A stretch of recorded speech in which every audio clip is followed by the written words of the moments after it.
నిన్న కాకినాడ గవర్నమెంట్ హాస్పిటల్కి వెళ్ళామండి. ఒకసారి ముందు ఈ వీడియో చూసేయండి, చూసి మీ అభిప్రాయం కూడా తెలియజేయండి.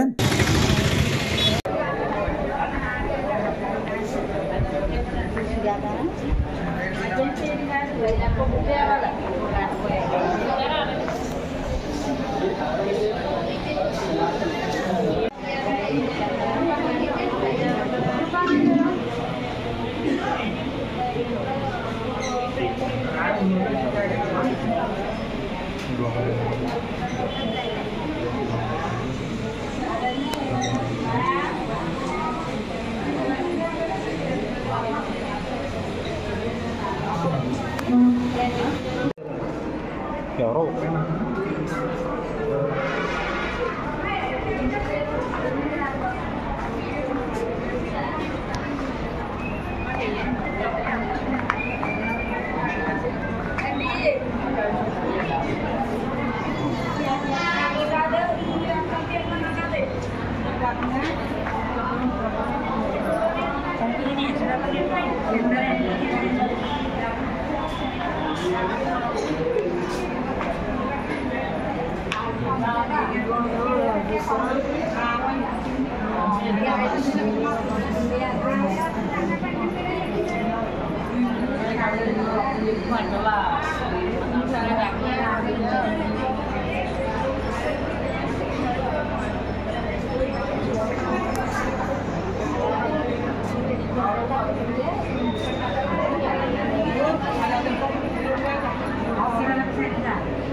కొంచెం దృష్టికి వస్తుంది.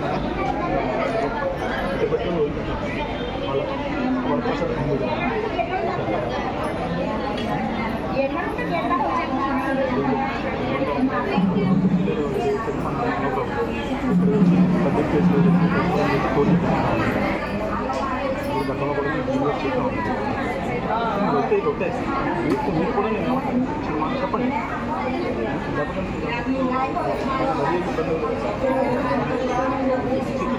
ఏమన్నా అడుగుతున్నాను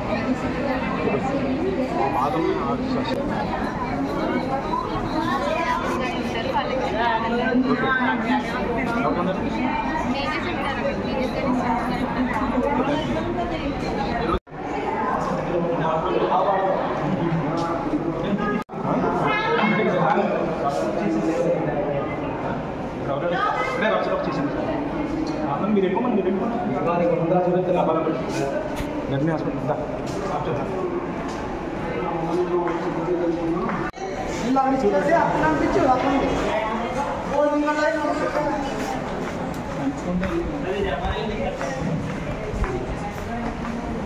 అవి ఎక్కువ ఎక్కడ పోతుంది మరి తీసుకొచ్చారు.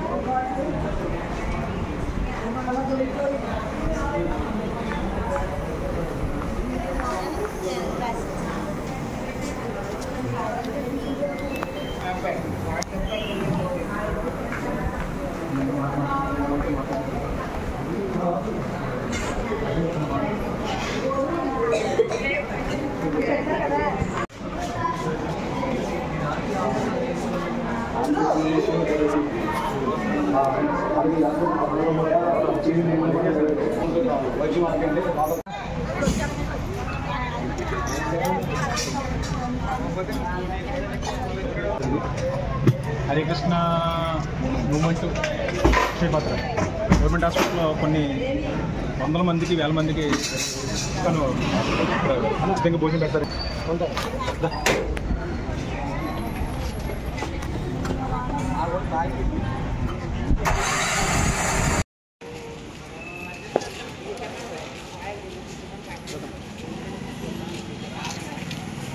చూసారు కదండి. అయితే నిన్న కాకినాడ గవర్నమెంట్ హాస్పిటల్కి ఎందుకు వెళ్ళామంటే, హాస్పిటల్లో కూడా గవర్నమెంట్ హాస్పిటల్లో ఎక్కడ గవర్నమెంట్ హాస్పిటల్ ఉన్నాయో అక్కడ ఈ క్రైస్తవ మత మార్పిడి మాఫియా బ్యాచ్ ఉంది కదండి, వీళ్ళు మత మార్పిడి మాఫియా వీళ్ళు ఏం చేస్తారంటే హాస్పిటల్ బెడ్ల దగ్గరికి వెళ్ళి మేము ప్రార్థన చేస్తాము, అదే డెలివరీ వార్డులోకి వెళ్ళి మీకు ఆడపిల్ల పుడుతుందని లేకపోతే మగపిల్లడు పుడతాడని వాళ్ళకి మబ్బి పెట్టి వాళ్ళు ప్రార్థన చేసి వాళ్ళ దగ్గర అక్కడ బెడ్ల దగ్గర వాళ్ళే పేదవాళ్ళు గవర్నమెంట్ హాస్పిటల్ వాళ్ళ దగ్గరే డబ్బులు తీసుకోవడం. అంతేకాకుండా వీళ్ళు ఇంకా విచిత్రం ఏంటంటే వీళ్ళు బిస్కెట్ ప్యాకెట్లని ఒక బ్రెడ్ అని చిన్న కవర్లో పెట్టి వాళ్ళకి ఇచ్చి ప్రార్థన చేస్తున్నారండి. వాళ్ళు ఏం చేస్తున్నారండి, కొన్ని చాలా పేదవాళ్ళు కదా గవర్నమెంట్ హాస్పిటల్లో వాళ్ళు ఇస్తున్నారు కదా తీసుకుని ప్రార్థన చేయించుకున్నారు. ఈ విధంగా ఈ మత మార్పిడి మాఫియా గవర్నమెంట్ హాస్పిటల్లో పబ్లిక్ ప్లేసుల్లో వీళ్ళు మత ప్రచారాలు చేస్తున్నారండి. అయితే ఇవి నాకు ఆల్రెడీ గతంలో సంవత్సరం క్రితం కూడా 2-3 సార్లు కాకినాడ గవర్నమెంట్ హాస్పిటల్లో నాకు వీళ్ళు కనపడితే వీళ్ళని తవరిసానండి. అయితే అప్పుడు నాకు యూట్యూబ్ లేదు, యూట్యూబ్లో పెట్టినాకే అందుచేత వీళ్ళు ఏం చేస్తున్నారంటే స్వస్థత పరుస్తాము మీకు రోగాలు నయమైపోతాయి, మీకు వచ్చిన క్యాన్సర్ వచ్చి మీ జబ్బులన్నీ తగ్గిపోతాయని చెప్పేసి వాళ్ళని, ఎందుకంటే యాక్చువల్గా పేషెంట్గా ఉన్న వాళ్ళు ఎవరికైనా సరే మానసిక స్థితి చాలా అల్పంగా ఉంటుందండి. ఆ టైంలో ఆ సిచ్యువేషన్లో ఎవరు ఏం చెప్పినా సరే వినేస్తారు. సర్లే హిందువులు కూడా సర్లే ప్రార్థన చేస్తే ఏం పోయిందిలే, ఏ దేవుడైతే ఏంటి అని చెప్పేసి వాళ్ళకి తెలియక చేంజ్ చేసుకుంటున్నారు. అయితే అక్కడ మీరు చాలామంది ఇక్కడ గమనించవలసిన విషయం ఏంటి, మన భగవంతుడు ఏంటి, మన రాముడు ఎవరో మన కృష్ణుడు ఎవడో అన్న విషయం మన హిందువులకి చాలామంది తెలియక మన కష్టం వచ్చినప్పుడు ఆ కష్టాన్ని ఎలా సులువుగా ముందుకు వెళ్ళిపోవాలి, ఎలాగా దాటిస్తాడో ఆ భగవంతుడు అన్న మార్గాన్ని ముందు వదిలేసి ఎవడేం చెప్తే అది గొర్రెలాగా తల ఊపేసి తర్వాత మీరు గొర్రెబిడ్డలు పాపాత్ములు మీరు పాపులు అంటే చచ్చినట్టు మోకాల మీద నిలబడి మీ గొర్రెలు పాపులను ఒప్పుకుంటున్నారు. ఆ పరిస్థితికి వచ్చారండి. ఎందుకంటే మెయిన్ మన హిందువుల్లో ప్రతి ఒక్కరు కూడా నేను హిందువుని అని కనీసం సామాజిక స్పృహ లేదండి ఎవరైనా చాలా చోట్ల మేము వెళ్తున్నాం, అమ్మ మనం అందరూ ఎవరో ఏంటి మీరు ఎవరో ఏంటి అని అడిగితే చెప్పట్లేదండి. అదండి మేమంతా మేము హిందువులమే అని చెప్పాలండి, అది చెప్పట్లేదండి. అయితే ఈ విధంగా స్వస్థత పడుతుందని చెప్పి గవర్నమెంట్ హాస్పిటల్ వెళ్ళడం వల్ల నిన్న మేమందరం కూడా కాకినాడ హనుమంతల్ అధ్యక్షుడు గణేష్ తమ్ముడు నేను టీం అందరూ కలిపి కాకినాడ గవర్నమెంట్ హాస్పిటల్లో స్ట్రింగ్ ఆపరేషన్ చేసేవండి. లక్కీగా ఏంటంటే మాకు ఎవరో మా కంట్లో పడలేదండి. చాలామంది మమ్మల్ని చూసి ఆల్రెడీ వాళ్ళకి మరి మెసేజ్ ఎలా వెళ్ళిందో తెలియదు కానీ మైరైపోయారండి. జల్లిడ్ అయితే మాత్రం వేసేవండి, అన్ని వార్డులో కూడా జల్లిడ్ వేసేవండి. అంతేకాకుండా అక్కడ గవర్నమెంట్ హాస్పిటల్లో అక్కడ డాక్టర్లు కూడా ఎక్స్ప్లెయిన్ చేసి అమ్మ వీళ్ళ స్వస్థత చేసేస్తాం, మేము జబ్బులు తగ్గించేస్తాం, నయం చేసేస్తాము, ఇలా నూనె రాస్తాం, ఇలా చేస్తామని చెప్పేసి వాళ్ళు మబ్బి పెట్టి వాళ్ళ మానసిక పరిస్థితిని పెట్టి వాళ్ళు ఏం చేస్తున్నారంటే ఇలా మత ప్రచారం చేసి తర్వాత ఏం చేస్తున్నారు, వాళ్ళు తగ్గిపోయిన తర్వాత మాకు ఆ దేవుడి వల్ల తగ్గిపోయింది, ఏసు వల్ల తగ్గిపోయింది, ఇలాగే వీళ్ళు ఒక భ్రమలోకి వెళ్ళిపోతున్నారు. అందుకు చేత మీరు ఇంకా అటువంటిప్పుడు మీరు డాక్టర్లు మీరెందుకు ఓ పని చేయండి, మీరు వాళ్ళు ఎవరన్నా వస్తే కనుక ఇంకా మీ డాక్టర్లు మీరే తగ్గించేస్తున్నారు కాబట్టి ప్రార్థన చేసి మీరే తగ్గించండి, మేము వెళ్ళిపోతాం డాక్టర్ అని చెప్పేసి మీరు వచ్చేయండి, లేకపోతే వాళ్ళని పంపించేయండి, లేదా మాగలడ్డలో తెలియజేయండి అని చెప్పేసి అక్కడ డాక్టర్లు అందరికీ కూడా వాళ్ళకి అవేర్నెస్ తీసుకొచ్చి డాక్టర్లు కూడా అందరూ కూడా చెప్పింది. వాళ్ళు కూడా చాలా శ్రద్ధగా విని నిజమేనండి ఇది మీ ప్రాబ్లం మేము ఫేస్ చేస్తున్నాం, ఎవరికి చెప్పాలో కూడా మాకు తెలియట్లేదని చెప్పేసి డాక్టర్లు కూడా వాపోయారు. కాబట్టి ఎక్కడైనా గవర్నమెంట్ హాస్పిటల్లో ఇలా ఇటువంటి మత మార్పిడి క్రైస్తవ మత మార్పిడి మాఫియా ఉన్మాదులు ఎవరైనా సరే మత ప్రచారాలు చేసినట్టు ఎవరికైనా తెలియజేస్తే మాకు తెలియజేస్తే కనీసం మేము వాళ్ళని పట్టుకుని అడ్డుకుంటాం. మత ప్రచారం చేయకుండా కనీసం ఆ వంతు సాయం అన్న చేయండి. మీ వంతుగా ఏ విధంగా కనీసం మా వీడియో కనీసం షేర్ చేయండి అందరికీ, ఈ విషయాలు బయటికి తెలిస్తే, లేదా సబ్స్క్రైబ్ చేస్తే ఇంకా 10 మందికి తెలిస్తే వీడియో అందరికీ కనిపిస్తుంది. అది కూడా చేయట్లేదు కనీసం. ఈ హిందూ ద్వేషులు, హిందూ వ్యతిరేక శక్తులు, దేశ వ్యతిరేక శక్తులు అందరూ కూడా మా వీడియోల్ని ఎవరికి కనపడకుండా ఏం చేస్తున్నారంటే రిపోర్ట్లు కొట్టేస్తున్నారు.